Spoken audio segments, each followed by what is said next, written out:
এখন আর কোনো গোয়েন্দা টোয়েন্দা লাগে না। সেদিন গেছি এক জায়গায় ওয়াজ করতেই দেবে না আমার, ভিন্ন পার্টি যারা আমাকে কাফের কইলে খুব খুশি। হ্যাঁ, পরে কইলাম ভাই কাফের টাফের বলা বাদ দাও, কিছুদিনের মধ্যে আমাদের সব আলেম এক স্টেজে চলে আসবে ইনশাআল্লাহ। আপনারা সাধারণ মানুষ কিলাকিলি করে লাভ কি?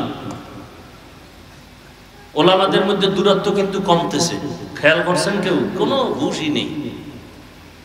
ওলামায়ে কেরামদের মাঝে দূরত্ব কমতেছে আগের তুলনায়। এরপর কোন আলেম এখন মন গড়া বয়ান কইরা কেউ ধরা লাগবে না, সার নাই, একটু উল্টা পাল্টা কইছি, পরে 2-3 দিন পর আবার লাইভে ভুল হয়ে গেছে। যুগটা কেমন যুগ দেখছেন নি? এখন আর কেউ ধরার দরকার নাই, নিজেই ধরা। অতএব সবাই এক হওয়ার চেষ্টা করেন। আজকে বাংলাদেশে মসজিদ বেশি না কম? মাদ্রাসা, তাবলীগ, আলেম ওলামা, ছাত্র, পীর মুরিদি বেশি, হাতে গোনা মাত্র কয়েকটা নাস্তিক। এরপর আমরা দুর্বল কেন? বিষয় কি?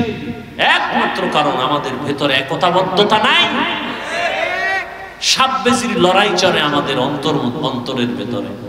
আল্লাহ লড়াইয়ের থেকে, হিংস্র আক্রমণ থেকে আল্লাহ আমাকে হেফাজত করেন, গোটা উলামায়ে কেরামদেরকে হেফাজত করেন। এক মঞ্চে, এক মনে, এক ধ্যানে, ইখলাসের সাথে দ্বীনের কাজ করার সবাইকে তৌফিক আল্লাহ দান করেন। ফেসবুক লে সারাদিন, আরে আলেম আলেমের কিছু বলবে সেটা ভিন্ন কথা। তুমি ক্লাস 8-এ পড়ো, না হয় মাদ্রাসায় তুমি কাফিয়া পড়ো, না হয় শারহে বেকায়া পড়ো, তোমার এইরকম দুঃসাহস কেমনে হলো যার একজন আলেমের বিরুদ্ধে ফেসবুকে লেখো? মা বাবার অভিশপ্ত সন্তান ছাড়া আলেমের বিরুদ্ধে ফেসবুকে লিখতে পারে না। মা বাবার অভিশপ্ত সন্তান, ওর উপরে মা বাবার বরদোয়া,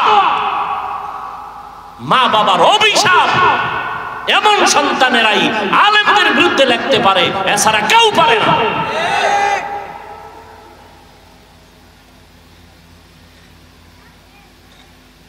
আল্লাহ হেদায়েত দান করুন, আল্লাহ আমাকে হেদায়েত দান করুন, আপনাদেরকেও হেদায়েত দান করুন। আল্লাহ পাক মুমিনকে বললেন, ও মুমিন, আমি আল্লাহ তোমাদেরকে বিনা হিসাবে জান্নাত দিতে চাই। আমরা চাইনি? চাইনি? হিসাব দিয়া না হিসাব ছাড়া? আল্লাহ বলেন তাহলে কাজ করা লাগবে দুইটা। এক নাম্বার, আমাকে ভয় করো। ভয় করার মতো বলে কেমনে? হক আদায় করে। এই আয়াত যখন অবতীর্ণ হয়, সাহাবায়ে কেরাম বেকারার হয়ে গেলেন, ইয়া রাসূলুল্লাহ, আল্লাহ কত বড়, তার হক আমরা বান্দা কিভাবে আদায় করব? এটা অসম্ভব। নবীও চিন্তায় পড়ে গেলেন। আল্লাহ রাব্বুল আলামিন জিব্রাইলকে পাঠাইলেন আয়াত নিয়ে, ও জিব্রাইল, নবীকে সান্ত্বনার বাণী শুনায় দাও।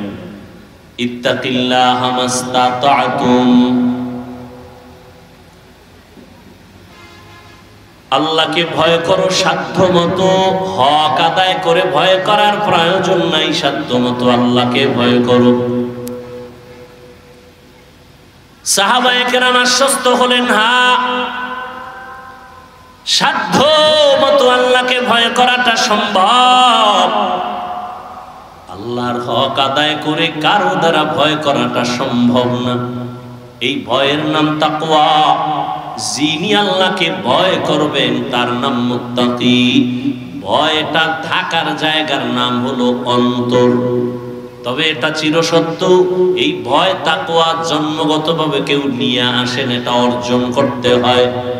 এজন্য আল্লাহ বলেন, এইটা অর্জন করার জন্য কোরআনে বারবার তাকিদ দিলেন, কারণ এটা এমন একটা পুঁজির নাম, আল্লাহর কাছে সর্বোচ্চ সম্মানিত হওয়ার জন্য যত রাস্তা আছে সর্বশ্রেষ্ঠ রাস্তা হলো তাকওয়া।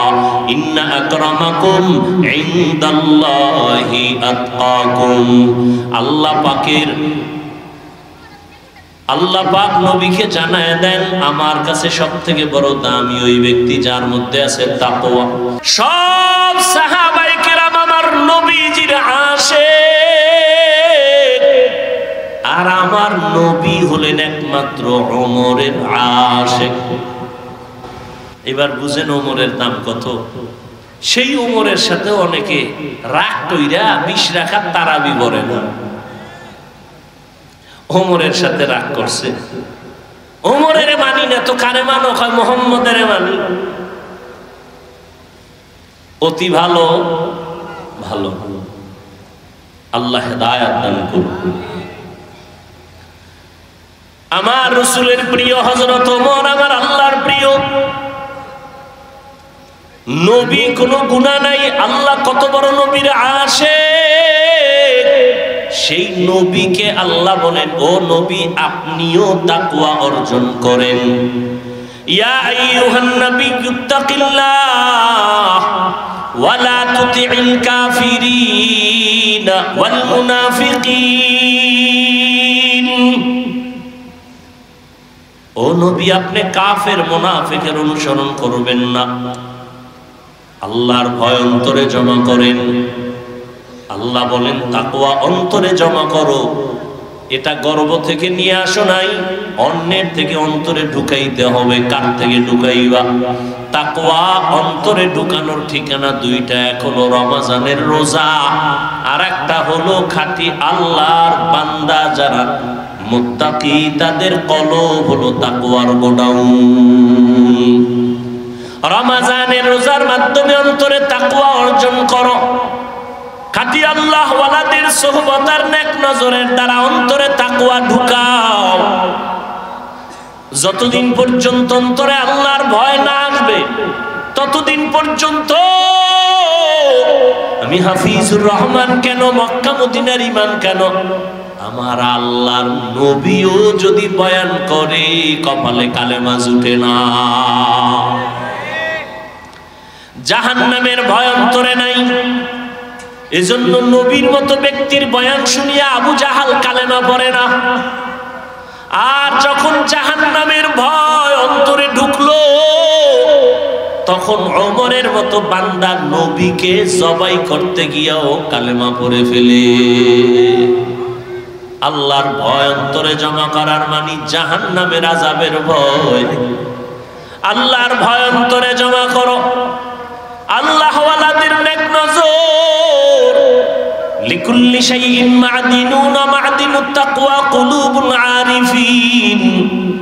প্রত্যেকটা ভালো জিনিসের একটা গোডাউন আছে, তাকওয়া অর্জন করার গোডাউন হলো আল্লাহ ওয়ালা যারা ওলিয়া উলিয়া আহলুল্লাহ উলামায়ে আহলে হক যারা, এদের অন্তর হলো তাকওয়ার গোডাউন। দ্বিতীয় কথা আল্লাহ বলেন ওয়ালা তামুতুন্না ইল্লা ওয়া আনতুম মুসলিমুন। মুসলমান না হইয়া তোমরা কবরে আসবা না। কথাটা বেঈমানকে বললে হইতো, এই বেঈমানেরা মুসলমান হইয়া মরবি, কিন্তু কথাটা বলছেন মুমিনেরে, ও মুমিনেরা মুসলমান হইয়া কবরে আসো। মুমিন তো মুসলমান, এখানে আমরা সবাই যেমন মুমিন তেমনই তো মুসলমান, কিন্তু আল্লাহ আলাদা করে কেন বললেন ও মুমিন মুসলমান হইয়া কবরে আসো? আসলে মুমিন হওয়া, মুসলমান হওয়াটা বড় কঠিন। আল্লাহ পাক রব্বুল আলামিন বলেন আমি চাই তোমাকে বিনা হিসাবে জান্নাত দিব, আর বিনা হিসাবে যদি জান্নাত পেতে হয় মুসলমান হইয়া কবরে আসতে হবে। মুসলমান কাকে বলে? বলে যেই ব্যক্তি বিনয়ের সাথে আল্লাহর আনুগত্য করে তাকে বলে মুসলিম। বহু বচন মুসলমান, আনুগত্য করার নাম হলো ইসলাম। বিনয়ের সাথে আনুগত্য করবে অর্থাৎ ওই বান্দার আমলনামায় কোনো গুনাহ থাকবে না। পবিত্র অন্তর যার থাকবে সে বিনা হিসাবে জান্নাতি। বলে পবিত্র অন্তর কেমনে তৈরি করবা? তো গুনাহ তো জীবনে হয়ে গেল। আসছিলাম দুনিয়াতে বড় পবিত্র। আল্লাহর নবী বলেন সব সন্তানেরা পবিত্র আত্মা নিয়ে জমিনে আসে। এই সন্তান আস্তে আস্তে গুনার কারণে তার আত্মা অপবিত্র হয়। গুনার কারণে হাত না পাক, গুনার কারণে জবানটা না পাক, গুনার কারণে চোখ না পাক, গুনার কারণে আমার অন্তর না পাক। এই গুনার থেকে বাঁচিয়া বান্দা অন্তরকে পরিশুদ্ধ করো। সামনের জীবনে আরো গুনাহ হতে পারে, সেখান থেকেও বাঁচো। পেছনে যা হইয়াই গেল। এখান থেকে বাঁচার একমাত্র ব্যবস্থা হলো তওবা, ইস্তেগফার। ইস্তেগফার পড়লে আল্লাহর নবী বলেন তার আমলনামায় গুনাহ থাকতে পারে না। ইস্তেগফার ও তওবা করো, সামনের জীবনে যেন কোনো গুনাহ না হয়। সেই ক্ষেত্রে তোমার অন্তরে লাগবে আল্লাহর ভয়, তাকওয়া। তাকওয়া যদি অন্তরে জমা করতে পারো তাহলে তুমি গুনাহ থেকে বাঁচবা। তাকওয়া জমা করার জন্য লাগবে খাঁটি আল্লাহওয়ালাদের নেক নজর। বলে কতক্ষণ? বলে গুনাহ থেকে মুক্ত হতে পারবা না যতক্ষণ। এজন্য আল্লাহওয়ালাদের নেক নজর লাগলেই বান্দার পরিবর্তন শুরু হয়ে যায়। কারণ আল্লাহ তাদের স্পেশাল পাওয়ার দান করেন, যেই পাওয়ারটা সাধারণ মানুষকে আল্লাহ দান করেন না। এই জন্য উলামায়ে কেরামের সোহবতে, খাঁটি আল্লাহওয়ালাদের সোহবতে গিয়া দেখা যায় কত বেনামাজি নামাজি, কত বেপরদাওয়ালা পর্দা করে, জীবনে আল্লাহকে চিনত না, এখন আল্লাহকে চিনে। নামাজ পড়ে, আজানটা হলেই মসজিদে দৌড়ায় যায়। আল্লাহর কোরআন তেলাওয়াতের জন্য বান্দা পাগল, নিজেও তেলাওয়াত করে, সন্তানটাকেও তেলাওয়াত করার জন্য প্রচেষ্টা চালায়, নিজেও পর্দা করে, স্ত্রীকেও পর্দায় রাখার জন্য পাগল হয়ে যায়, একমাত্র উলামায়ে আহলে হকের সোহবতের কারণেই। আল্লাহ এজন্য অন্য আয়াতে বলেন, ইয়া আইয়ুহাল্লাযীনা আমানুত্তাকুল্লাহ ওয়া কুনু মা'আস সাদিকিন। আল্লাহকে ভয় করো, আল্লাহর প্রিয় বান্দা যারা তাদের বন্ধু হয়ে থাকো। এরে নবীর আশিক উম্মতের দল, ও যুবক, আজকে তাকায়া দেখো তোমার মতো কত যুবক স্কুলে পড়ে, কলেজে পড়ে, চাকরি করে, ব্যবসা করে, 5 ওয়াক্ত নামাজ পড়ে আছে না নেই? জীবনে মাদ্রাসায় পড়ে নাই, এরপরও নামাজ ছাড়ে না। বিষয়টা কি? কলেজে গিয়ে কি নামাজের প্রশিক্ষণ দিছে? কয় না। স্কুলে কি নামাজের ট্রেনিং হয়? কয় হয় না। তো নামাজ পড়ে কেন? বলে এর সাথে কোরআনওয়ালার সম্পর্ক আছে, উলামায়ে আহলে হকের সম্পর্ক আছে, দাওয়াত ও তাবলীগের সম্পর্ক আছে। এই জন্য ছেলেটা কলেজে পড়িয়াও নামাজ ছাড়ে না, স্কুলে পড়িয়াও নামাজ ছাড়ে না। ও যুবক, মনটাকে বুঝাও। ড্রাইভারি করে, রাস্তায় গাড়ি চালায়, যুবক আজান হলে নামাজে দাঁড়ায় যায়। নিজের একটু বুঝাও, তুমি কেন পারবা না? তোমার মতো যুবক সন্তান মাছ ধরে, কৃষি কাজ করে, শ্রমিকের কাজ করে, চাকরি করে, ব্যবসা করে, নামাজ ছাড়ে না, তুমি কেন পারবা না? আল্লাহর কাছে তওবা করো। হতভাগার পক্ষে বুঝি চলে গেলা, এখনো সময় আছে, তওবা করে নাও। পেছনের গুনাহ থেকে ইস্তেগফার পড়ো, আল্লাহকে বলো, হে মালিক, জীবনে তো শয়তানের ধোকায় পড়ে, নফসের ধোকায় গুনাহ করেছি, কত নামাজ ছাড়লাম, কত বেপরদায় চললাম। আজকে থেকে তৈরি হয়ে গেলাম, আর নামাজ ছাড়বো না, বেপরদায় চলবো না। মা বাবার দোয়া নিয়া, উলামায়ে কেরামের পরামর্শ নিয়া 5 ওয়াক্ত নামাজ পড়বো, আর কোনোদিন দাড়ির মধ্যে অস্ত্র লাগাইব না। আল্লাহর কাছে বান্দা যদি খাঁটি ভাবে বলতে পারে তওবার নিয়তে, আল্লাহর নবী বলেন, বান্দা হাজারো লাখো গুনাহ যদি করে আল্লাহ মুহূর্তে মাফ করে দিবেন। জানি না কার অন্তর নরম হবে, তওবার দরজায় ফিরে আসবে। যাদের কপাল ভালো, আল্লাহর কাছে যারা খাঁটি মনে তওবার নিয়ত করবে, আল্লাহ দরজা খুলে দিবেন। সাহাবায়ে কেরাম প্রশ্ন করলেন, ইয়া রাসূলুল্লাহ, দায়িত্বশীল কে কার উপর, কি পরিমাণ? নবীজি বললেন, যার অধীনে যারা বসবাস করে, অধীনস্থদের যিনি গার্ডিয়ান, মালিক, কর্তা, তিনি দায়িত্বশীল। যেমন মা বাবার সন্তানের গার্ডিয়ান, সন্তান মা বাবার অধীন, অতএব মা বাবার সন্তানের দায়িত্বশীল। স্ত্রী স্বামীর অধীন, প্রত্যেক স্বামী স্ত্রীর দায়িত্বশীল। প্রত্যেক ছাত্র শিক্ষকের অধীন, শিক্ষক ছাত্রের দায়িত্বশীল। প্রত্যেক ইমাম, খতিব, মসজিদের মুসল্লিদের দায়িত্বশীল। একজন ওয়ার্ডের মেম্বার, কমিশনার, ওয়ার্ডের মানুষের দায়িত্বশীল। ইউনিয়নের চেয়ারম্যান, উপজেলা চেয়ারম্যান, ওই অঞ্চলের ভোটারদের দায়িত্বশীল। এমপি তার আসনের দায়িত্বশীল। সরকার গোটা দেশবাসীর দায়িত্বশীল। উলামায়ে আহলে হক গোটা উম্মতের দায়িত্বশীল। আল্লাহর নবী বলেন, দায়িত্বশীলরা রেডি হও, আল্লাহর কাছে দায়িত্বের কারণে জবাবদিহিতার কাঠগড়ায় দাঁড়াতে হবে। এখন মা বাবা সব সময় চিন্তা করতে হবে সন্তানের দায়িত্ব পালন করছেন কিনা, স্বামীকে চিন্তা করতে হবে স্ত্রীর দায়িত্ব পালন করছেন কিনা। কিয়ামতের দিন আল্লাহ পাক কড়ায় গন্ডায় হিসাব নেবেন, হিসাব নিয়ে এরপরে আল্লাহ ফয়সালা দিবেন। আল্লাহ চাইলে সব পারেন, তারপরও সাক্ষী পেশ করবেন সত্য আর মিথ্যার পক্ষে বিপক্ষে। একটা বিচারের ফয়সালাও আল্লাহ সাক্ষী ছাড়া দিবেন না, সাক্ষীও একটা হবে না। জমিনকে আল্লাহ সাক্ষী বানাবেন, অঙ্গ প্রত্যঙ্গকে আল্লাহ সাক্ষী বানাবেন, আমল নামাকে সাক্ষী বানাবেন, ফেরেশতাকে সাক্ষী বানাবেন। এগুলোর সাক্ষী নিয়া এরপরে আল্লাহ বিচারের ফয়সালা দিবেন। অতএব দায়িত্ব পালন করার দরকার। কতটুকু দায়িত্ব পালন করতে পেরেছি? সন্তান হযরত ওমরে ফারুক রাদিয়াল্লাহু তাআলা আনহুর দরবারে বাবার বিরুদ্ধে বিচার দিলেন। বাবা না, সন্তানের বিরুদ্ধে বিচার দিল বাবা। ওমরে ফারুক রাদিয়াল্লাহু তাআলা আনহু সন্তানকে তলব করলেন যে আপনি যেই সন্তানের বিরুদ্ধে বিচার দায়ের করলেন সন্তানকে হাজির করেন।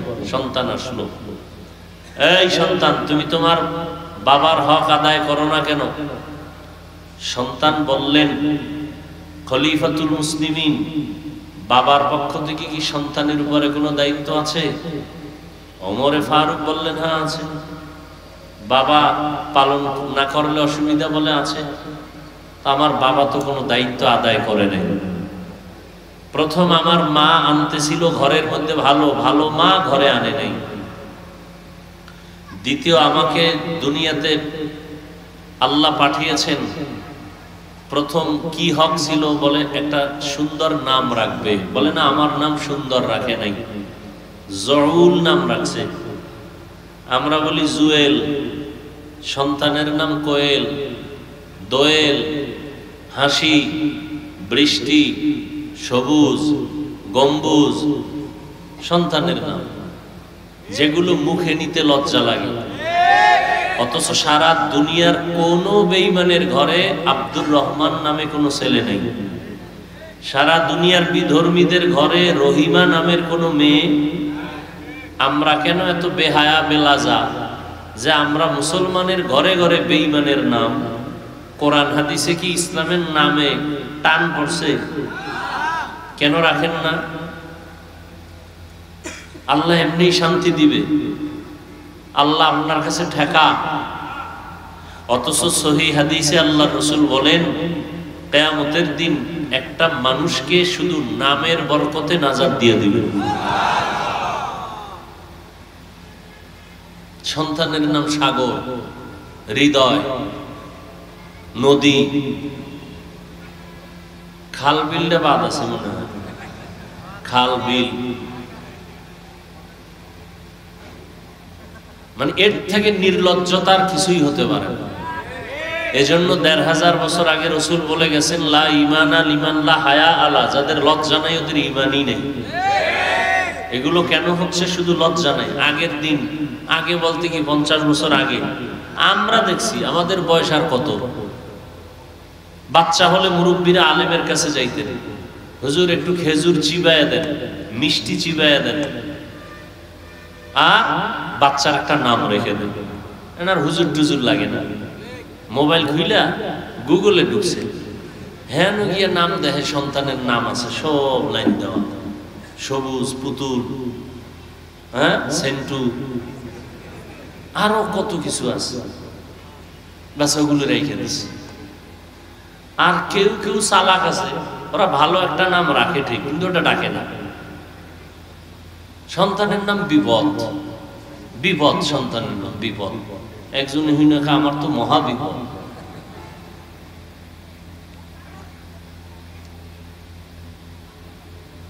এরপরও বাংলাদেশে কিছুটা এই ওয়াজ মাহফিল থাকাতে আছে, নাইলেও থাকতো না।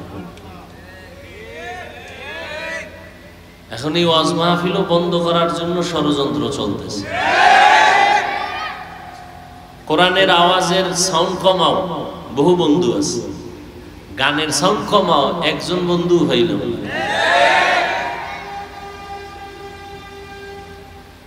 এই জন্য কাকে আপনি দোষ দিবেন? সব আওয়ামদের উপরে দোষটা চাপাই দিলে হবে না, নিজের ঘরেও কিছু দোষ নেওয়া দরকার, নিজের ঘরেও। আল্লাহ আমাদের সব ভাইকে হেদায়েত দান করুন। মা বাবার দায়িত্ব সন্তানের উপর, প্রথম একটা নাম রাখবে।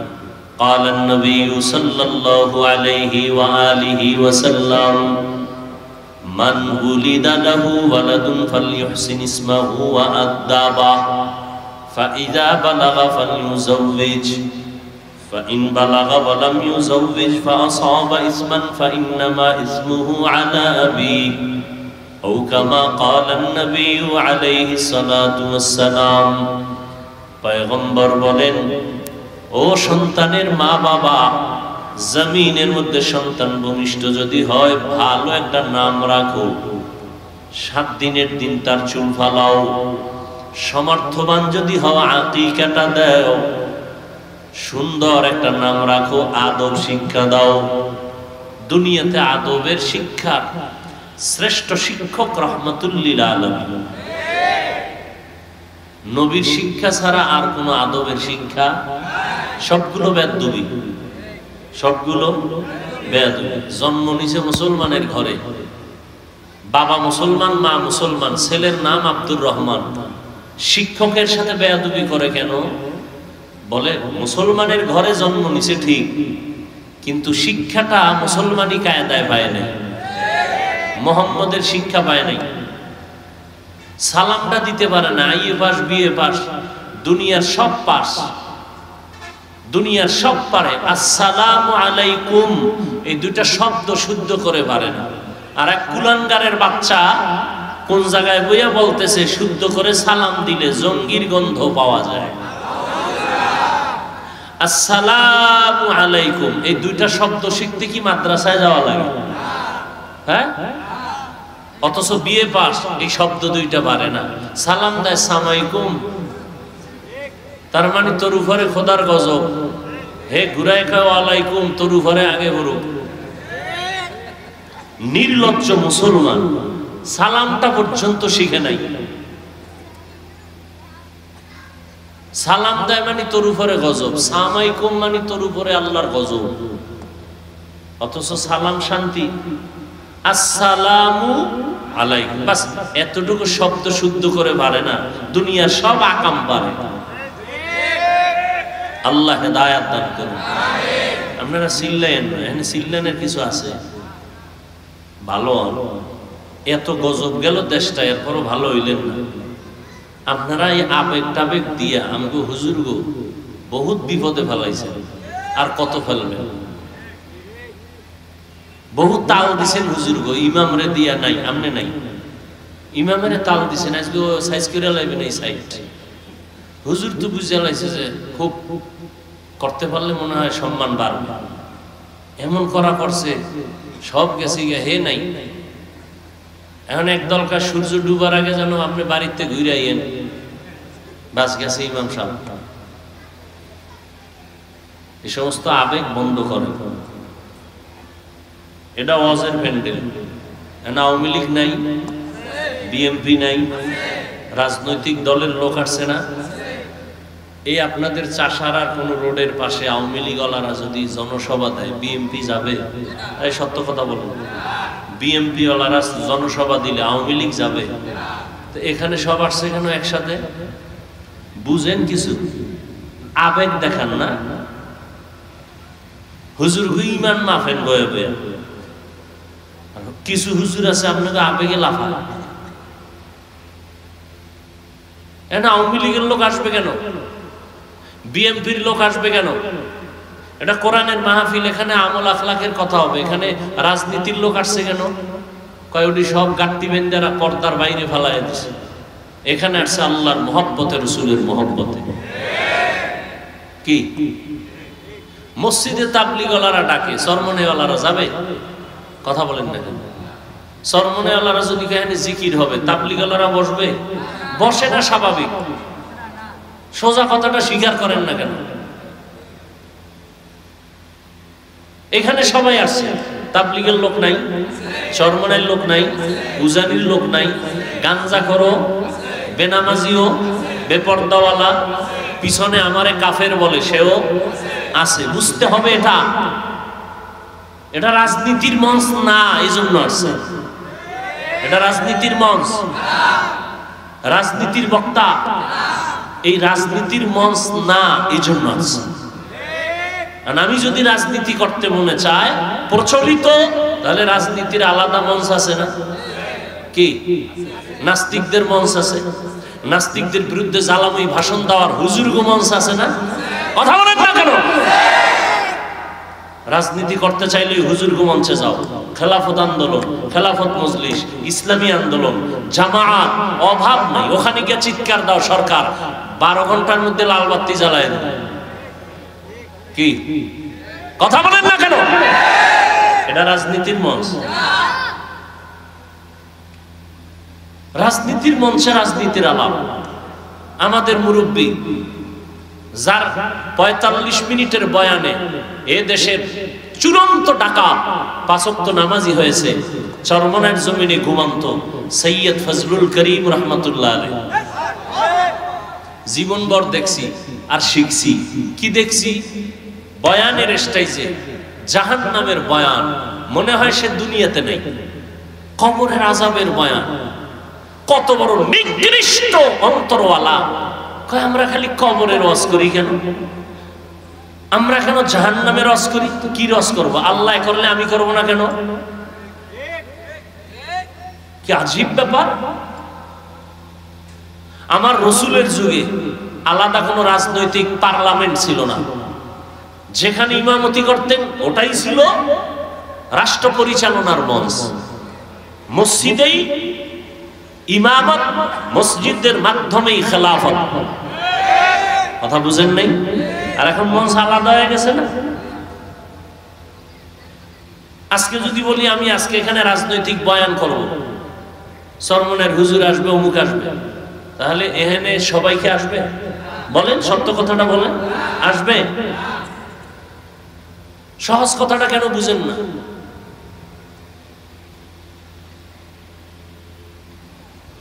আবার যখন চরমনের হুজুরে পল্টনে বক্তব্য দিতেন,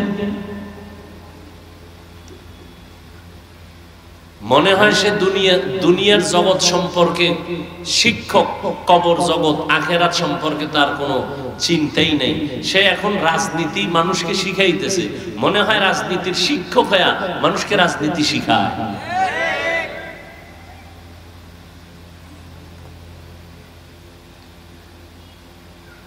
থানায় আসামি ধরে নিয়ে পুলিশে পিটাচ্ছে, কোনো কাম দেয় না, হুদা চিৎকার দেয়, চোখে পানি নেই। আর ওয়াজের প্যান্ডেলে একজন আল্লাহওয়ালা বয়ান করতেছেন, 200 হাত দূরে বসে একটা যুবক চিৎকার করতেছে, কাঁদতেছে, ওরে মারলো কে?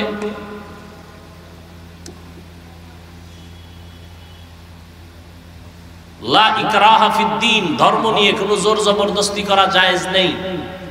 কানে ধরে কাউকে রোজা রাখানো যাবে না, রাখাইলে সওয়াব হবে না। তাহলে এই লোকগুলোরে কি করা যায়? আল্লাহ কয় এদের ওয়াজ করো, ওয়াজ। কেমনে ওয়াজ করবা? কয় মাঝে মাঝে কিয়ামতের ঘটনা কও, জাহান্নামের ভয়ের দেখাও, জান্নাতের সুসংবাদ, নেক আমল করলেই শান্তি। মাঝে মাঝে কিসসা কাহিনী কও। কি কও? কিসসা কাহিনী কয়। ওরা কিসসা কাহিনীর পৃথিবীর শ্রেষ্ঠ কিতাব কোরআন শরীফ, হাদিস শরীফ কিসসা কাহিনীর শ্রেষ্ঠ কিতাব। ওই মূর্খরা জানে না কোরআন শরীফে হাতির কিসসা নাই? এই পণ্ডিত সাহেবরা বলেন না কেন? কোরআন শরীফে সাপের কিসসা নাই? কোরআন শরীফে গরুর কিসসা দিয়েই তো সূরা বাকারা শুরু। কিসসা কাহিনী কয়। কিসসার গাইড বুক শ্রেষ্ঠ কিতাব কোরআন শরীফ, কিসসা কাহিনীর শ্রেষ্ঠ কিতাব হাদিস শরীফ। পিপিলিকার কিসসা নাই কোরআনে? হাতির কেচ্ছা নাই, বাঘের কেচ্ছা নাই? কি আজীব কথা। মশা মাছির কেচ্ছা আছে না নাই? স্পষ্ট। সূরা আনকাবুত, সূরা নমল পিপিলিকার সূরা, সূরা ফিল হাতির সূরা। এই সব ভেজালের মূল। আমি তো মাঝে মাঝে কই জন্য জলে এক দলে। আমি যে বলি বেঈমান নিয়ে টেনশন নাই, টেনশন হলো ইসলামের ব্যানারওয়ালা মুনাফিক নিয়ে। ভেজাইলে হইলো মুনাফিকেরা চাপাবাজি করে আমরা ইসলাম চাই। তোমার দাড়ি নাই কেন? ইসলাম চাই। মাথায় টুপি নাই কেন? ইসলাম চাই। মদিনার পোশাক নাই কেন? চাপাবাজি করে আমরা ইসলাম চাই। ইসলাম চায় না, ইসলামের নাম ব্যবহার করে ক্ষমতার চেয়ার চায়।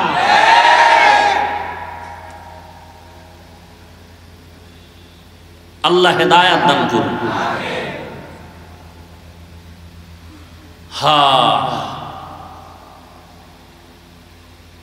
আজকে সারা দেশের মধ্যে হাজারো লাখো মানুষ দিনের পথে তাবলীগের কারণে, কি ঠিক না? রহমতের নবী কত নরম প্রকৃতির নবী, রহমাতুল্লিল। আল্লাহ কয় ওয়াল আসরি ইন্নাল ইনসানা লাফি খুসর, আসরের শপথ সব মানুষ জাহান্নামে। কিন্তু নামের ব্রেক লাগাইছেন পরে। নবী কি কয়? কুল্লু উম্মতি ইয়াদখুলুনাল জান্নাতা, সব উম্মতেরা জান্নাতি। পরে গিয়ে কয় কিন্তু আল্লাহ কয় আগে সব কি কথা বল, সব জাহান্নামী। কিন্তু লাগায় কয় না, 4 গুণালারা জান্নাতি। আর নবী আগেই কয় সব জান্নাতি। রহমতের নবীর রহমতের আওয়াজ। কিন্তু যারা আমি মুহাম্মদের মানে না তারা না, যারা মুহাম্মদের মানে না তারা না। সাহাবায়ে কেরাম কয় রাসূলুল্লাহ আপনারা মানে না কারা? আবার ওদিকে গেলে আরেক ঝামেলা।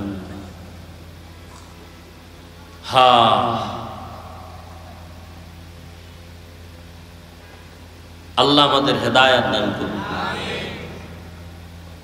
এক যুবক গেছে নবীর কাছে। কোথায়? এই কথাটা সেদিন এক জায়গায় মনে হয় বলছিলাম। নবীজির কাছে গিয়া কয় ইয়া রাসূলুল্লাহ একটা পাপের অনুমতির জন্য এসেছি। কিসের? বুঝেননি আমার কথা? বুঝেন কিসের অনুমতি? আচ্ছা চিন্তা করেন তো, দোজাহানের সরদার, তার কাছে সাহাবায়ে কেরাম বসা, কষ্টি পাথর সব। এই যুবক গিয়ে আমি একটা পাপ করব, অনুমতি চাই। কি পাপ? কয় জেনা করব। কি করবে? আচ্ছা আমার দ্বারা যদি এরকম কেউ ওই রাস্তায় একজনে ধরছে, কই যাও? কয় হুজুরের দ্বারা। কেন? এই পাপের জন্য অনুমতি। কি পিডাটা তো হয়নি শুরু হয়েছে, তোরা হেনি অনুমতি দিয়ে দিই। স্বয়ং রাসূলের কাছে হাজির হয়ে গেছে। সাহাবায়ে কেরাম ভেতরে রাগ থাকলেও চুপ, কারণ রহমতের নবী এখানে হাজির। দেখেন সব সাহাবায়ে কেরাম ভেতরে আগুন, রহমতের নবী চুপচাপ কাছে টানছে, আসো আরো কাছে আসো। নবী এসে এবার কাছে, মাথায় হাত দিয়া, গলায় হাত দিয়া, একটা মহব্বতের আলিঙ্গন দিয়ে এবার কয় তুমি জিনা করবা? কহ কার সাথে? তোমার বোনের সাথে? সি সি সি সি নবী কি বলে? কেউ করে? ও তাহলে তোমার আম্মুর সাথে? নাউযুবিল্লাহ। নবীজি কি বলে? আচ্ছা আচ্ছা করবা না? না কখনো। ও তা তোমার চাচি? বলে না নবী, তার চাচির সাথে। তোমার ফুফি? কানা। তোমার খালা? এভাবে নবী কয়েকজনের নাম টাম কইয়া এবার তুই ক কার লাগে করবি? কোন একটা মেয়ের সাথে? বলে হ্যাঁ। সেই মেয়েটাও তো কারো না কারো বোন, কারো না কারো মাও হতে পারে। রহমতের নবীর নরম কথা ভিতরে ঢুকে গেছে। যুবক ইয়া রাসূলুল্লাহ মাফ করে দেন, তওবা করায় দেন, জিন্দেগিতে আর এই গুনার কাছেও যাব না।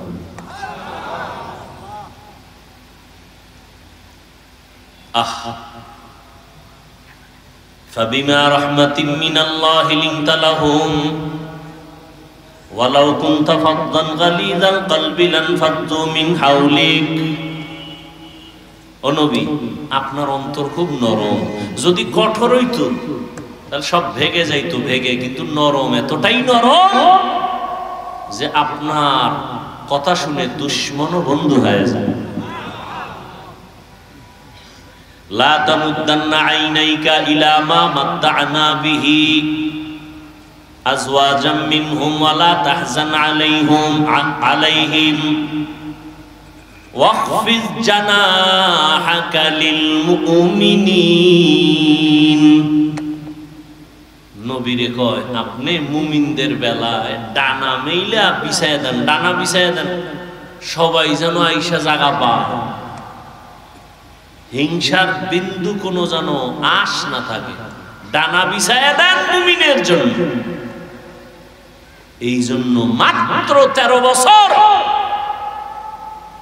পৃথিবীর নিকৃষ্ট জাতি মক্কার মানুষ, ইতিহাসের পৃষ্ঠায় নিকৃষ্ট মানুষ মক্কার মানুষ, চূড়ান্ত লম্পট, চরিত্রহীন এই মানুষগুলোকে মাত্র 13 বছরে এতটাই দামি বানাইলেন যে আল্লাহ লিস্টি দিয়া জিব্রাইলকে কয়, রাসূলকে বলো এই লিস্টিতে যাদের নাম আছে এরা বিনা হিসাবে জান্নাতি। কয় বছরের ব্যবধান? মাত্র 13 বছর। রহমতের নবীর আদর্শ আচরণ, জীবনে কোনোদিন গালি দেন নাই, হাজারো গালি শুনছেন, কোনোদিন জবাব দেন নাই, চোখ তুলে কোনোদিন কারো সাথে গরম চোখে তাকান নাই। ইনি হলেন রহমতের নবী। মাত্র 13 বছরে পুরা মক্কা নগরী ফুলের বাগান হয়ে গেল। আবু বকরের মতো বান্দা, ওমরের মতো বান্দা, ওমর রাসূলের সোয়া পাইয়ে এতটা দামি যে এখন কেমন দামি যে শয়তান ওমরের ভয় পায়। আল্লাহর সামনে চ্যালেঞ্জ দিল যেই শয়তান, সেই শয়তান ওমরের ভয় পায়। টের পাইছে আইতেছে দৌড়।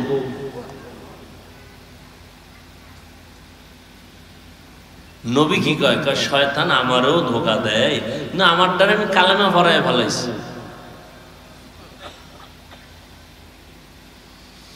হায় হায়, ইয়া আইয়ুহাল্লাযীনা আমানুত্তাকুল্লাহা হাক্কা তুকাতিহি ওয়া লা তামুতুন্না ইল্লা ওয়া আনতুম মুসলিমুন। আমি মাঝে মাঝে মিডিয়া এক সময় পুরো বন্ধ করে দিছি, আবার এই 1 সপ্তাহ ধরে ভাবতেছি আবার সব বন্ধ করে দেবো কিনা, চিন্তায় আছি, বড় টেনশনে আছি। আমার এটি দরকার না, ওরা যদি একটু কইরা উম্মতের ফায়দা হয়তো করবে, তো ওদের করতে গিয়ে যদি আলেমদের বদনাম হয় তাহলে এই সুযোগটা আমরা হুশ থাকতে দিতে পারি না। আলেমের সম্মান যাতে ঠিক থাকে সেই ক্ষেত্রে ওই কন্টেন্ট বানাইয়া কোনো বক্তব্য পেশ করা, জাতির সামনে বয়ান করি 1 ঘন্টা 1.5 ঘন্টা, পুরাটা না চাইরা 5 মিনিট, এগুলোর দ্বারা আলেমদের এ পর্যন্ত বেশি ভালো হয় না, ক্ষতি ছাড়া। এগুলো যদি দেখি আবার ওরা শুরু করে তাই আমি বন্ধ করে দিব, দরকার নেই। সম্মান দেওয়ার মালিক কে? ইজ্জতের মালিক কে? এই জন্য চিন্তায় আছি আবারও কি বন্ধ করবো কিনা। আমি বলে দিছি সবগুলোর যে পুরো বয়ান ছাড়ো, যে কোনো আলেমের বয়ান শুরু থেকে শেষ পর্যন্ত ছাড়ো। আরে বেটা, রিজিক দেওয়ার মালিক কে? তো তুই যদি কও আমার 5 লাখ টাকা কামাই করলে আমি শান্তিতে থাকতে পারবো, কোটিপতিরা সব শান্তিতে থাকতো না? একজন শান্তিতে আছে? শান্তি তো আল্লাহর হাতে, টাকার হাতে না। টাকার হাতে হইলে তো আমাদের যারা হুজুরেরা 5-10 হাজার টাকায় কাজ করে মাদ্রাসায়, এরা তো সব না খায় পড়তো। মূল শান্তি তো আল্লাহর কাছে। আল্লাহ শান্তি দিলে 5 টাকায়ও দিতে পারেন, আর শান্তি না থাকলে কোটি টাকায়ও থাকে না। এই জিনিসটা অন্তরে ঢুকাও।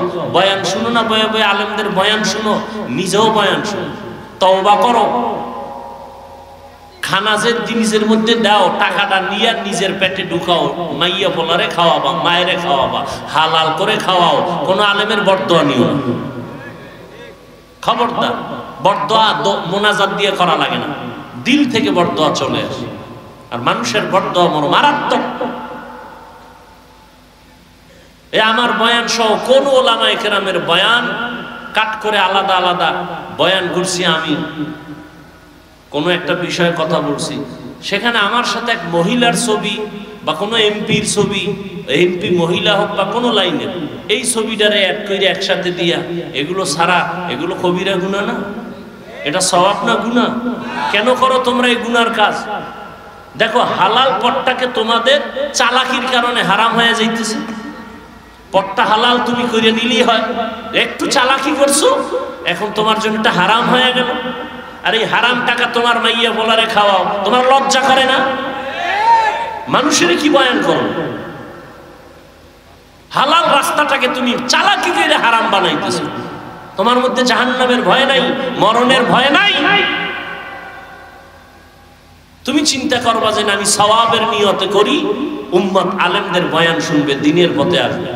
এতে যদি 5 টাকা হয়, ওই 5 টাকা আল্লাহ 5 লাখ টাকার বরকত দিবে। এই বিশ্বাস নিয়ে কাজ করো। অনেকের দাড়ি নেই, আমি সামনে থেকে এই চিন্তাই সব চিন্তা করে এই চিন্তা করতে বাদ দিয়ে দিন, সব নামাজ ঠিক মতো পড়ে না। আমি তো একটা কিছু লাইন করছিলাম যে হেডিও আমার কথা শুনে না, সব বাদ দিয়ে দিন। নামাজ নাই, খালি ধান্দা ঘুরে থাকো, তো নামাজ টামাজ না পড়লে জব কে দিবে? আল্লাহ একটা রাস্তা খুলে দিছে, রিজিকের মালিক কে? আল্লাহ রাস্তা খুলে দিছে, এটাকে আল্লাহর মোহাব্বত নিয়ে কাজ করো। এই রাস্তা তো আছে, তুমি কেন এটাকে বন্ধ করে তুমি মন মতো নামাজ নাই, মা বাবার খেদমত নাই, ওলামায়ে কেরামদের বরদোয়া নিয়ে চললে তো তোমার জিন্দেগি বরবাদ, তোমার ভবিষ্যৎ প্রজন্ম সন্তান, তোমার পরিবার সব ধ্বংস করে গেল, তুমি একা। আল্লাহ হেদায়েত দান করুন। আমার বয়ান যারা আমার এখানে প্রত্যেক মাসের দ্বিতীয় শুক্রবার ইসলাহি ইজতেমা হয়, ওলামাদের জন্য আলাদা একটু সময় দেই।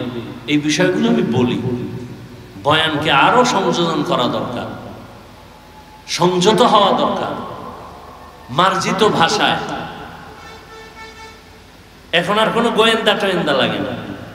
সেদিন গেছি এক জায়গায়, ওয়াজ করতেই দেবে না আমার ভিন্ন পার্টি, যারা আমাকে কাফের কইলে খুব খুশি। হ্যাঁ, পরে কইলাম ভাই কাফের টাফের বলা বাদ দাও, কিছুদিনের মধ্যে আমাদের সব আলেম এক স্টেজে চলে আসবে ইনশাআল্লাহ। আপনারা সাধারণ মানুষ কিলাকিলি করে লাভ কি? ওলামাদের মধ্যে দূরত্ব কিন্তু কমতেছে, খেয়াল করছেন কেউ? কোনো হুঁশই নেই। ওলামায়ে কেরামদের মাঝে দূরত্ব কমতেছে আগের তুলনায়। এরপরে কোনো আলেম এখন মন গড়া বয়ান কইরা কেউ ধরা লাগবে না, সার নাই, একটু উল্টাপাল্টা কইছি, পরে 2-3 দিন পর আবার লাইভে ভুল হয়ে গেছে। যুগটা কেমন যুগ দেখছেন নি? এখন আর কেউ ধরার দরকার নাই, নিজেই ধরা। অতএব সবাই এক হওয়ার চেষ্টা করেন। আজকে বাংলাদেশে মসজিদ বেশি না কম? মাদ্রাসা, তাবলীগ, আলেম ওলামা, ছাত্র, পীর মুরিদি বেশি। হাতে গোনা মাত্র কয়েকটা নাস্তিক। এরপর আমরা দুর্বল কেন? বিষয় কি? একমাত্র কারণ আমাদের ভেতরে একতাবদ্ধতা নাই। সাববেজির লড়াই চলে আমাদের অন্তরের ভেতরে। আল্লাহ লড়াইয়ের থেকে, হিংস্র আক্রমণ থেকে আল্লাহ আমাকে হেফাজত করেন, গোটা উলামায়ে কেরামদেরকে হেফাজত করেন। এক মঞ্চে, এক মনে, এক ধ্যানে, ইখলাসের সাথে দ্বীনের কাজ করার সবাইকে তৌফিক আল্লাহ দান করেন। ফেসবুক লে সারাদিন, আরে আলেম আলেমের কিছু বলবে সেটা ভিন্ন কথা। তুমি ক্লাস 8-এ পড়ো, না হয় মাদ্রাসায় তুমি কাফিয়া পড়ো, না হয় শারহে বেকায়া পড়ো, তোমার এইরকম দুঃসাহস কেমনে হলো যার একজন আলেমের বিরুদ্ধে ফেসবুকে লেখো? মা বাবার অভিশপ্ত সন্তান ছাড়া আলেমের বিরুদ্ধে ফেসবুকে লিখতে পারে না। মা বাবার অভিশপ্ত সন্তান, ওর উপরে মা বাবার বরদোয়া,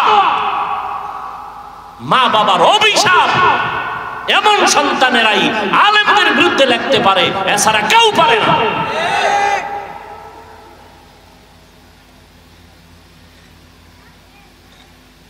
আল্লাহ হেদায়েত দান করুন। আল্লাহ আমাকে হেদায়েত দান করুন, আপনাদেরকেও হেদায়েত দান করুন। আল্লাহ পাক মুমিনকে বললেন, ও মুমিন, আমি আল্লাহ তোমাদেরকে বিনা হিসাবে জান্নাত দিতে চাই। আমরা চাইনি? চাইনি? হিসাব দিয়া না হিসাব ছাড়া? আল্লাহ বলেন তাহলে কাজ করা লাগবে দুইটা। এক নাম্বার, আমাকে ভয় করো। ভয় করার মতো বলে কেমনে? হক আদায় করে। এই আয়াত যখন অবতীর্ণ হয়, সাহাবায়ে কেরাম বেকারার হয়ে গেলেন, ইয়া রাসূলুল্লাহ, আল্লাহ কত বড়, তার হক আমরা বান্দা কিভাবে আদায় করব? এটা অসম্ভব। নবীও চিন্তায় পড়ে গেলেন। আল্লাহ রাব্বুল আলামিন জিব্রাইলকে পাঠাইলেন আয়াত নিয়ে। ও জিব্রাইল, নবীকে সান্ত্বনার বাণী শুনাইয়া দাও। ইত্তাকিল্লাহা মাস্তাতা'তুম, আল্লাহকে ভয় করো সাধ্যমতো। হক আদায় করে ভয় করার প্রয়োজন নাই, সাধ্যমতো আল্লাহকে ভয় করো। সাহাবায়ে কেরাম আশ্বস্ত হলেন, হ্যাঁ, সাধ্য মতো আল্লাহকে ভয় করাটা সম্ভব। আল্লাহর হক আদায় করে কারো দ্বারা ভয় করাটা সম্ভব না। এই ভয়ের নাম তাকওয়া। যিনি আল্লাহকে ভয় করবেন তার নাম মুত্তাকি। ভয়টা থাকার জায়গার নাম হলো অন্তর। তবে এটা চিরসত্য, এই ভয় তাকওয়া জন্মগতভাবে কেউ নিয়ে আসেন, এটা অর্জন করতে হয়। এজন্য আল্লাহ বলেন এইটা অর্জন করার জন্য কোরআনে বারবার তাকিদ দিলেন, কারণ এটা এমন একটা পুঁজির নাম, আল্লাহর কাছে সর্বোচ্চ সম্মানিত হওয়ার জন্য যত রাস্তা আছে সর্বশ্রেষ্ঠ রাস্তা হলো তাকওয়া। ইন্না আকরামাকুম ইনদাল্লাহি আতকাকুম। আল্লাহ পাক নবীকে জানায় দেন, আমার কাছে সবথেকে বড় দামি ওই ব্যক্তি যার মধ্যে আছে তাকওয়া। সব সাহাবায়ে কেরাম আমার নবীজির আশিক, আর আমার নবী হলেন একমাত্র ওমরের আশিক। এবার বুঝেন ওমরের দাম কত। সেই ওমরের সাথে অনেকে রাগ কইরা 20 রাকাত তারাবি পড়ে না। ওমরের সাথে রাগ করছে, ওমরের মানি না তো কারে মানো? হয় মুহাম্মদের মানি। অতি ভালো ভালো, আল্লাহ হেদায়েত দান করুন। আমার রাসূলের প্রিয় হযরত ওমর আমার আল্লাহর প্রিয় নবী, কোনো গুনাহ নাই। আল্লাহ কত বড় নবীর আশিক, সেই নবীকে আল্লাহ বলেন, ও নবী আপনিও তাকওয়া অর্জন করেন। ইয়া আইয়ুহান নাবিয়্যুত্তাকিল্লাহ ওয়া লা তুতি'ল কাফিরিন ওয়াল মুনাফিকিন। ও নবী আপনি কাফের মুনাফিকের অনুসরণ করবেন না, আল্লাহর ভয় অন্তরে জমা করেন। আল্লাহ বলেন তাকওয়া অন্তরে জমা করো। এটা গর্ব থেকে নিয়ে আসো নাই, অন্যের থেকে অন্তরে ঢুকাইতে হবে। কার থেকে ঢুকাইবা? তাকওয়া অন্তরে ঢুকানোর ঠিকানা দুইটা, এক হলো রমজানের রোজা, আর একটা হলো খাঁটি আল্লাহর বান্দা যারা মুত্তাকি, তাদের কলব হলো তাকওয়ার গোডাউন। রমজানের রোজার মাধ্যমে অন্তরে তাকওয়া অর্জন করো। খাঁটি আল্লাহ ওয়ালাদের সোহবত আর নেক নজরের দ্বারা অন্তরে তাকওয়া ঢুকাও। যতদিন পর্যন্ত অন্তরে আল্লাহর ভয় না আসবে ততদিন পর্যন্ত আমি হাফিজুর রহমান কেন, মক্কা মদিনার ইমাম কেন, আমার আল্লাহর নবীও যদি বয়ান করে কপালে কালেমা জুটে না। জাহান্নামের ভয় অন্তরে নাই, এজন্য নবীর মতো ব্যক্তির বয়ান শুনিয়া আবু জাহাল কালেমা পড়ে না। আর যখন জাহান্নামের ভয় অন্তরে ঢুকলো, তখন ওমরের মতো বান্দা নবীকে জবাই করতে গিয়াও কালেমা পড়ে ফেলে। আল্লাহর ভয় অন্তরে জমা করার মানে জাহান্নামের আযাবের ভয়। আল্লাহর ভয় অন্তরে জমা করো। আল্লাহ ওয়ালাদের নেক লিকুল্লি শাইইন মা'দিনুন ওয়া মা'দিনুত তাকওয়া কুলুবুল আরিফিন। প্রত্যেকটা ভালো জিনিসের একটা গোডাউন আছে, তাকওয়া অর্জন করার গোডাউন হলো আল্লাহ ওয়ালা যারা ওলিয়া উলিয়া আহলুল্লাহ উলামায়ে আহলে হক যারা, এদের অন্তর হলো তাকওয়ার গোডাউন। দ্বিতীয় কথা আল্লাহ বলেন ওয়ালা তামুতুন্না ইল্লা ওয়া আনতুম মুসলিমুন। মুসলমান না হইয়া তোমরা কবরে আসবা না। কথাটা বেঈমানকে বললে হইতো এই বেঈমানেরা মুসলমান হইয়া মরবি, কিন্তু কথাটা বলছেন মুমিনেরে, ও মুমিনেরা মুসলমান হইয়া কবরে আসো। মুমিন তো মুসলমান, এখানে আমরা সবাই যেমন মুমিন তেমনই তো মুসলমান, কিন্তু আল্লাহ আলাদা করে কেন বললেন ও মুমিন মুসলমান হইয়া কবরে আসো? আসলে মুমিন হওয়া মুসলমান হওয়াটা বড় কঠিন। আল্লাহ পাক রব্বুল আলামিন বলেন আমি চাই তোমাকে বিনা হিসাবে জান্নাত দিব, আর বিনা হিসাবে যদি জান্নাত পেতে হয় মুসলমান হইয়া কবরে আসতে হবে। মুসলমান কাকে বলে? বলে যেই ব্যক্তি বিনয়ের সাথে আল্লাহর আনুগত্য করে তাকে বলে মুসলিম। বহু বচন মুসলমান, আনুগত্য করার নাম হলো ইসলাম। বিনয়ের সাথে আনুগত্য করবে অর্থাৎ ওই বান্দার আমলনামায় কোনো গুনাহ থাকবে না। পবিত্র অন্তর যার থাকবে সে বিনা হিসাবে জান্নাতি। বলে পবিত্র অন্তর কেমনে তৈরি করবা? তো গুনাহ তো জীবনে হয়ে গেল। আসছিলাম দুনিয়াতে বড় পবিত্র। আল্লাহর নবী বলেন সব সন্তানেরা পবিত্র আত্মা নিয়ে জমিনে আসে। এই সন্তান আস্তে আস্তে গুনার কারণে তার আত্মা অপবিত্র হয়। গুনার কারণে হাত না পাক, গুনার কারণে জবানটা না পাক, গুনার কারণে চোখ না পাক, গুনার কারণে আমার অন্তর না পাক। এই গুনার থেকে বাঁচিয়া বান্দা অন্তরকে পরিশুদ্ধ করো। সামনের জীবনে আরো গুনাহ হতে পারে, সেখান থেকেও বাঁচো। পেছনে যা হইয়াই গেল, এখান থেকে বাঁচার একমাত্র ব্যবস্থা হলো তওবা, ইস্তেগফার। ইস্তেগফার পড়লে আল্লাহর নবী বলেন তার আমলনামায় গুনাহ থাকতে পারে না।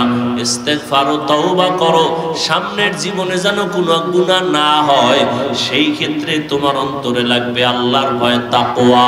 তাকওয়া যদি অন্তরে জমা করতে পারো তাহলে তুমি গুনাহ থেকে বাঁচবা। তাকওয়া জমা করার জন্য লাগবে খাঁটি আল্লাহওয়ালাদের নেক নজর। বলে কতক্ষণ? বলে গুনাহ থেকে মুক্ত হতে পারবা না যতক্ষণ। এজন্য আল্লাহওয়ালাদের নেক নজর লাগলেই বান্দার পরিবর্তন শুরু হয়ে যায়। কারণ আল্লাহ তাদের স্পেশাল পাওয়ার দান করেন, যেই পাওয়ারটা সাধারণ মানুষকে আল্লাহ দান করেন না। এই জন্য উলামায়ে কেরামের সোহবতে, খাঁটি আল্লাহওয়ালাদের সোহবতে গিয়া দেখা যায় কত বেনামাজি নামাজি, কত বেপরদাওয়ালা পর্দা করে, জীবনে আল্লাহকে চিনত না, এখন আল্লাহকে চিনে। নামাজ পড়ে, আজানটা হলেই মসজিদে দৌড়ায় যায়। আল্লাহর কোরআন তেলাওয়াতের জন্য বান্দা পাগল, নিজেও তেলাওয়াত করে, সন্তানটাকেও তেলাওয়াত করার জন্য প্রচেষ্টা চালায়, নিজেও পর্দা করে, স্ত্রীকেও পর্দায় রাখার জন্য পাগল হয়ে যায়। একমাত্র উলামায়ে আহলে হকের সোহবতের কারণেই। আল্লাহ এজন্য অন্য আয়াতে বলেন ইয়া আইয়ুহাল্লাযীনা আমানুত্তাকুল্লাহ ওয়া কুনু মা'আস সাদিকিন। আল্লাহকে ভয় করো, আল্লাহর প্রিয় বান্দা যারা তাদের বন্ধু হয়ে থাকো। এরে নবীর আশিক উম্মতের দল, ও যুবক আজকে তাকায়া দেখো তোমার মতো কত যুবক স্কুলে পড়ে, কলেজে পড়ে, চাকরি করে, ব্যবসা করে, 5 ওয়াক্ত নামাজ পড়ে আছে না নেই? জীবনে মাদ্রাসায় পড়ে নাই, এরপরও নামাজ ছাড়ে না। বিষয়টা কি? কলেজে গিয়ে কি নামাজের প্রশিক্ষণ দিছে? কয় না। স্কুলে কি নামাজের ট্রেনিং হয়? কয় হয় না। তো নামাজ পড়ে কেন? বলে এর সাথে কোরআনওয়ালার সম্পর্ক আছে, উলামায়ে আহলে হকের সম্পর্ক আছে, দাওয়াত ও তাবলীগের সম্পর্ক আছে। এই জন্য ছেলেটা কলেজে পড়িয়াও নামাজ ছাড়ে না, স্কুলে পড়িয়াও নামাজ ছাড়ে না। ও যুবক মনটাকে বুঝাও। ড্রাইভারি করে, রাস্তায় গাড়ি চালায় যুবক, আজান হলে নামাজে দাঁড়ায় যায়। নিজের একটু বুঝাও, তুমি কেন পারবা না? তোমার মতো যুবক সন্তান মাছ ধরে, কৃষি কাজ করে, শ্রমিকের কাজ করে, চাকরি করে, ব্যবসা করে, নামাজ ছাড়ে না, তুমি কেন পারবা না? আল্লাহর কাছে তওবা করো। হতভাগার পক্ষে বুঝি চলে গেলা, এখনো সময় আছে, তওবা করে নাও, পেছনের গুনাহ থেকে ইস্তেগফার পড়ো, আল্লাহকে বলো, হে মালিক, জীবনে তো শয়তানের ধোকায় পড়ে, নফসের ধোকায় গুনাহ করেছি, কত নামাজ ছাড়লাম, কত বেপরদায় চললাম, আজকে থেকে তৈরি হয়ে গেলাম, আর নামাজ ছাড়বো না, বেপরদায় চলবো না, মা বাবার দোয়া নিয়া, ওলামায়ে কেরামের পরামর্শ নিয়া 5 ওয়াক্ত নামাজ পড়বো, আর কোনোদিন দাড়ির মধ্যে অস্ত্র লাগাইব না। আল্লাহর কাছে বান্দা যদি খাঁটি ভাবে বলতে পারে তওবার নিয়তে, আল্লাহর নবী বলেন, বান্দা হাজারো লাখো গুনাহ যদি করে, আল্লাহ মুহূর্তে মাফ করে দিবেন। জানি না কার অন্তর নরম হবে, তওবার দরজায় ফিরে আসবে। যাদের কপাল ভালো, আল্লাহর কাছে যারা খাঁটি মনে তওবার নিয়ত করবে, আল্লাহ দরজা খুলে দিবেন। হেদায়াতের মালিক আল্লাহ। ও আল্লাহর বান্দারা, এখনো যদি অন্তর তৈরি হয়, তাকওয়া অন্তরে ঢুকাইয়া উলামায়ে কেরামের পরামর্শ নিয়ে চলবে, এমন নিয়তটা যদি অন্তরে করা যায়, মনে মনে আল্লাহকে বলেন, হে আল্লাহ, হায়াতের মালিক আপনি, ইজ্জতের মালিক আপনি, রিজিকের মালিক আপনি, আর জীবনে নামাজ ছাড়বো না, বেপরদায় চলবো না, আর দাড়ি কাটবো না, মা বাবার দোয়া নিয়া, ওলামায়ে কেরামের পরামর্শ নিয়া আমরা নামাজ পড়বো, নবীর তরিকায় চলবো। আল্লাহ আমাদের খাঁটি তওবা করার তৌফিক দান করেন, আমিন। আলহামদুলিল্লাহি রাব্বিল আলামিন, ওয়াসসালাতু ওয়াসসালামু আলা সাইয়্যিদিল আমবিয়া ওয়াল মুরসালিন ওয়া আলা আলিহি ওয়া আসহাবিহি আজমাইন। ইয়া আরহামার রাহিমিন, ইয়া আরহামার রাহিমিন, ইয়া আরহামার রাহিমিন। রব্বিরহামহুমা কামা রব্বায়ানি সগীরা। আল্লাহুম্মা ইন্নাকা আফুউন কারীম তুহিব্বুল আফওয়া ফা'ফু আন্না। আল্লাহুম্মা ইন্না নাসআলুকা রিযাকা ওয়াল জান্নাহ ওয়া নাউযু বিকা মিন সাখাতিকা ওয়ান নার। اللهم إنا نعوذ بك من البرص والجنون والجذام وسيء الأسقام. ربنا ظلمنا أنفسنا وإن لم تغفر لنا وترحمنا لنكونن من الخاسرين.